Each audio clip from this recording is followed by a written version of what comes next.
ಎಲ್ಲರಿಗೂ ನನ್ನ ನಮಸ್ಕಾರಗಳು. ಜೈ ಹಿಂದ್, ಜೈ ಭೀಮ್, ಜೈ ಭೀಮ್. ಸ್ವಲ್ಪ ಜೋರಾಗಿ ಧ್ವನಿಯಲ್ಲಿ ಜೈ ಭೀಮ್ ಹೇಳಿ ಸರ್. ಇವತ್ತು ಬಾಬಾ ಸಾಹೇಬ್ ಅಂಬೇಡ್ಕರ್ ಅವರು ಸಂವಿಧಾನ ಕೊಟ್ಟಿಲ್ಲ. ತಮಗೆಲ್ಲ ಗೊತ್ತಿದ್ದಂಗೆ 2014 ಬಿಜೆಪಿ ಸರ್ಕಾರ ಬಂದಾದ್ಮೇಲೆ ನಮ್ಮ ರಾಜ್ಯದವರೇ ಒಂದು ಕೇಂದ್ರದಲ್ಲಿ ಮಂತ್ರಿ ಆಗಿದ್ರು.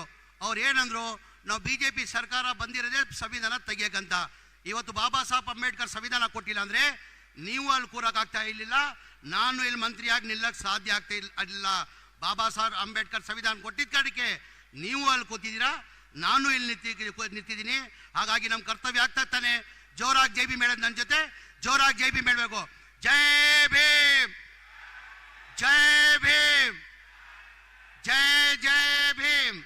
ವೇದಿಕೆ ಮೇಲೆ ಆಸೀನಿರುವ ನಮ್ಮ ನಾಯಕರಾದಂಥ ರಾಹುಲ್ ಗಾಂಧೀಜಿ ಅವರೇ, ನಮ್ಮ ನಾಯಕರು ACC ಅಧ್ಯಕ್ಷ ಆದಂಥ ಮಲ್ಲಿಕಾರ್ಜುನ ಖರ್ಗೆ ಸಾಹೇಬ್ರೆ, ನಮ್ಮ ರಾಜ್ಯದ ಮುಖ್ಯಮಂತ್ರಿಗಳಾದಂಥ ಮನೆಯ ಸಿದ್ದರಾಮಯ್ಯಜಿ ಅವರೇ, ನಮ್ಮ AICC ಅಧ್ಯಕ್ಷ ಆದಂಥ ರಣದೀಪ್ ಸುರ್ಜೇವಾಲಾಜಿ ಅವರೇ, ನಮ್ಮ KPCC ಅಧ್ಯಕ್ಷರು ಉಪಮುಖ್ಯಮಂತ್ರಿಗಳಾದಂಥ DK ಶಿವಕುಮಾರ್ ಅವರೇ, ನನ್ನ ಆತ್ಮೀಯರು ಸಚಿವರಾದಂಥ ಕೃಷ್ಣ ಬೈರೇಗೌಡ್ರೆ, ವೇದಿಕೆ ಮೇಲೆ ಆಸೀನಿರುವ ಎಲ್ಲ ಸಚಿವರು ಹಾಗೂ ನಮ್ಮ ಪಕ್ಷದ ಮುಖಂಡರು ಇಲ್ಲಿದ್ದಂಥ ಎಲ್ಲರೂ ಆತ್ಮೀಯರು.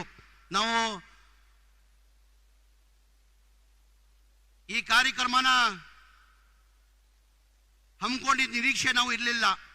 ನಾವು ನಿರೀಕ್ಷೆ ಇಟ್ಟಿದ್ದು 1.5 ಲಕ್ಷ ಜನ ಬರ್ಬೋದು ಅಂತ ನಿರೀಕ್ಷೆ ಇಟ್ಟಿದ್ವಿ.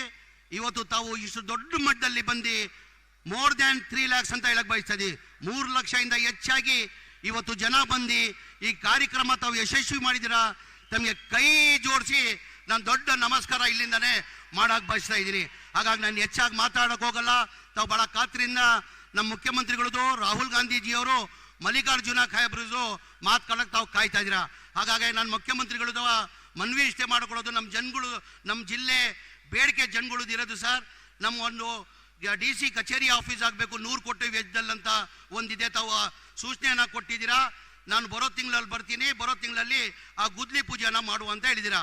ಅದ್ರ ಜೊತೆಯಲ್ಲಿ 250 ಬೆಡ್ದು ಹಾಸ್ಪಿಟಲ್ದು ಇಕ್ವಿಪ್ಮೆಂಟ್ಸ್ಗೆ 40 ಕೋಟಿ ಬೇಕಾಗ್ತದೆ, ಅದು ನಾನು ಕೊಡ್ತೀನಿ. ಅದು ಗುದ್ಲಿ ಪೂಜೆ, ಅದು ಇನಾಗ್ರೇಷನ್ ಕಾರ್ಯಕ್ರಮನ ಇಕ್ಕೋ ಅಂತ ಹೇಳಿದ್ದೀರಾ. ಅದು ಅಂತ ಸೂಚನೆ ಕೊಟ್ಟಿದ್ದೀರಾ. ನಿಮಗೆ ನಮ್ಮ ಜನ ಪರವಾಗಿ ನಿಮಗೆ ಧನ್ಯವಾದಗಳು ಸಲ್ಲಿಸ್ತೀನಿ. ಅದ್ರ ಜೊತೆಯಲ್ಲಿ ಎಲ್ಲರಿಗಿಂತ ಹೆಚ್ಚಾಗಿ ನಮಗಿರೋದು ಇಲ್ಲಿ ಗೇಟ್ 19 ತಮಗೆಲ್ಲ ಗೊತ್ತೇ ಇದೆ. ಹೋದ ವರ್ಷದಲ್ಲಿ 19 ಗೇಟ್ ಚೈನ್ ಲಿಂಕ್ ಕಟ್ ಆಗಿಬಿಟ್ಟು ದೊಡ್ಡ ಅನಾಹುತ ಈ ಜಿಲ್ಲೆಗೆ ಆಗಬೇಕಾಗಿತ್ತು. ಮನೆಯ ಮುಖ್ಯಮಂತ್ರಿಗಳು, ಮನೆಯ ಮುಖ್ಯಮಂತ್ರಿಗಳಿಂದ ಆ ಎಮರ್ಜೆನ್ಸಿ ಗೇಟ್ ಹಾಕಿದ್ದು ತಮಗೆಲ್ಲ ಗೊತ್ತಾಗಿದೆ.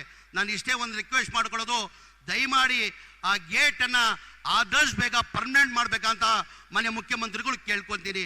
ಅದ್ರ ಜೊತೆಯಲ್ಲಿ ನಾನು ಹೆಚ್ಚಾಗಿ ನಾನು ಮಾತಾಡೋಕೆ ಹೋಗಲ್ಲ.